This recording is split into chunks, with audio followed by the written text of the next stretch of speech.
Who doesn't want to study abroad? Who doesn't have a dream of experiencing what it means to be studying in a foreign land? Well, everybody wants it, right? But when I say this, it's a natural perception of people to think about their financial stability or financial requirements when it comes to studying abroad. But hey, you know what? You can definitely fulfill your dream of studying abroad for absolutely free of cost. And if not free, then definitely with low expenses, provided you get a very good score and a good band in these examinations which I'm going to discuss today in this video. In this video, I'm going to talk about top foreign examinations which you can give in order to study in prestigious institutions of UK, US, Canada, Australia, and so on. And if you manage to get a decent amount of score in these two examinations, it is more likely that you get a full scholarship to study abroad. So in this video, we'll basically put emphasis on 4 different things. What are these examinations all about? What is the basic eligibility criteria to appear in these examinations? How can you register for these examinations? And finally, which or what scores are considered good enough and decent enough for your selection?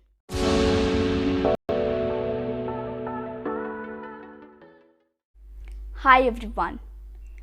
IELTS and TOEFL are 2 language and communication tests which can fulfill your dream of studying abroad. So let's talk about TOEFL first. TOEFL stands for Test of English as a Foreign Language. Now, if you are someone who want to study in institutions of USA, New Zealand, Australia, then you should definitely opt for TOEFL. TOEFL is conducted in both the formats, internet-based and paper-based formats. This examination consists of 4 sections: reading, listening, writing, and speaking. Take one thing for notice, that this examination is conducted across the world at various test centers for about 48 to 50 times a year. So the basic eligibility required for giving this examination is that the candidate should have at least passed 10+2 level from any recognized board or university. You can directly register yourself by visiting the official website of TOEFL, which I will make sure to give the link in the description. You can check that out. Thereafter, you will be required to choose a mode, whether paper-based mode or internet-based mode, whichever medium you prefer or you are comfortable in. Then after, you will have to fill all the informations required. After that, you will cross-check the credentials filled in, and then you make the payment, and that's it. Now the registration charge for TOEFL is around $165 US, which somewhere rounds to 12 to 13,000 rupees in Indian currency. C. TOEFL's pattern consists of 4 sections, as I already told you: writing, reading, speaking, and listening. Each section has 30 points, which totally sums up to 120 points. Now you get a good or bad score depending upon how you performed in the test. Now, what is a good score varies from university to university. Like universities like Oxford, Stanford, Harvard demand somewhere between 90 to 100 points out of 120 points, whereas universities like Boston and Liverpool demand somewhere between 80 to 85 points out of 120 points. So the better you perform, there are better chances that you get good university.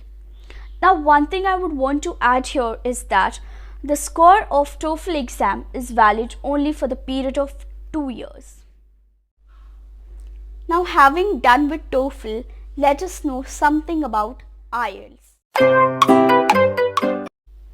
IELTS or IELTS stands for International English Language Testing System. This examination is taken for two motives: either if you're planning to study abroad or if you are planning to work abroad. You'll have to go through this examination in both the cases. If you want to study in prestigious institutions of UK, Canada and Australia and so on, then you should definitely take into consideration IELTS exam. This examination is also conducted in both the formats, that is, paper-based format and internet-based format. Just like TOEFL, this examination also consists of 4 sections, that is, reading, writing, listening and speaking. This examination is offered 4 times a month, which means you can give this test for 48 times a year. Let us see the eligibility required for the same. In order to appear in this exam, you will have to have above 16 years of age, and the minimum qualification required is 10+2 from any recognized board or university. To register yourself for this examination, you will be required to go to their official website, which I will again link in the description below. In case if you do not know, you can check that out. You will be required to choose the mode in which you are comfortable in giving the exam. Choose the city and date of your preference, fill in the credentials or information needed, make the payment, and that's it. In IELTS, you get a band in the form of score ranging from 0 to 9, 9 being the highest and 0 being the lowest, obviously. If you manage to get 7 or above, then you can assure your seats in top universities. But if you do not manage to get above 7, or if you get, let's say, below 7, then the score is not decent enough for your admission. So prepare accordingly. So that's it, guys. No need to fear these colossal sounding words. These exams are just meant to test your acceptance towards English or how much you are comfortable using this language. And trust me, with good amount of hard work, dedication and perseverance, you will definitely make it. And yeah, all the best and good luck to all those who aspire to study abroad. And very soon I'll be coming with a very detailed video on the pattern of these examination and what should be your approach towards it. And yeah, if you like my video and if you like my efforts, please consider liking it, subscribing it, sharing it. And until then, be safe, do well, keep connected, and thank you very much.